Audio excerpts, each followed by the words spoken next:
Herd Hierarchy on a Tuesday. Herd Hierarchy. Time is now. Let's go. The top 10 NFL teams according to Colin.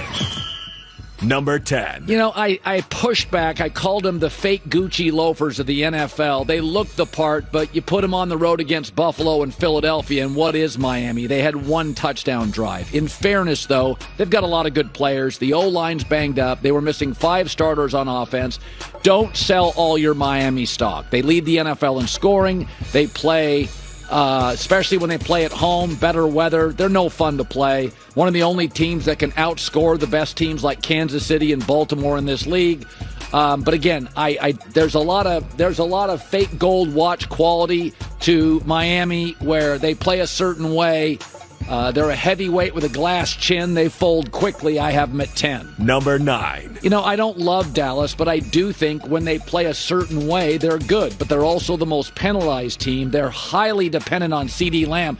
Dak completes 81% of his throws to CeeDee Lamb, and that's where he usually goes in crisis. I don't think they're quite as talented as people think. Again, lots of penalties, played the second easiest schedule. But when they play a certain way, and that's why they're not a great team, when they can play with a lead, they can pin their ears back. Dallas pretty good. I have them at 9. Number 8. But I would take Cincinnati because they have Joe Burrow. They've won 3 of 4. They're getting healthy coming off a bye. They give you a consistent pass rush. They have the hardest remaining schedule, and it would be nice if they were not so dependent on Jamar Chase.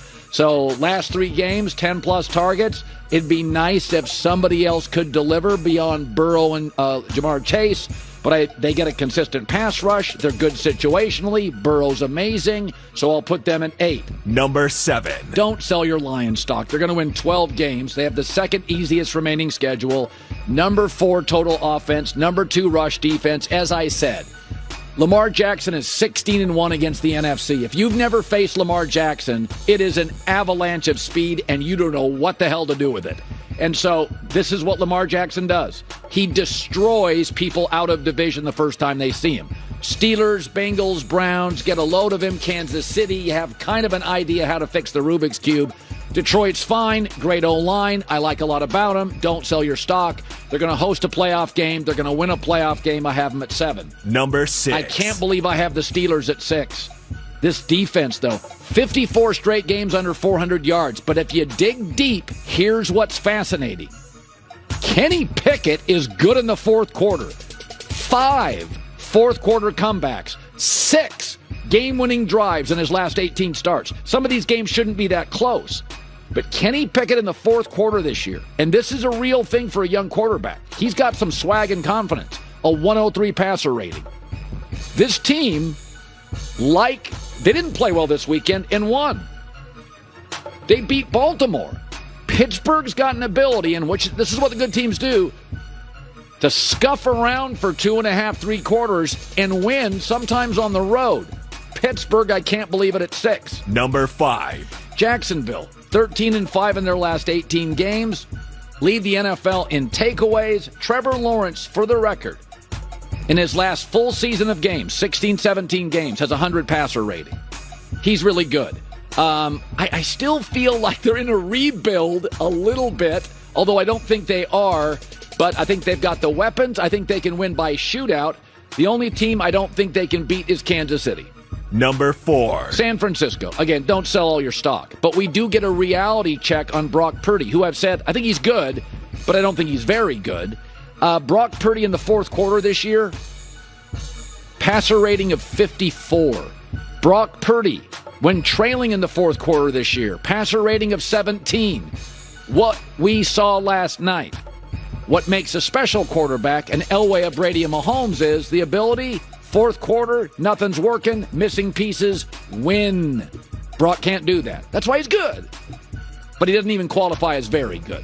Number 3. Philadelphia. They've lost a turnover battle in 3 straight games. That worries me. They are sloppier this year.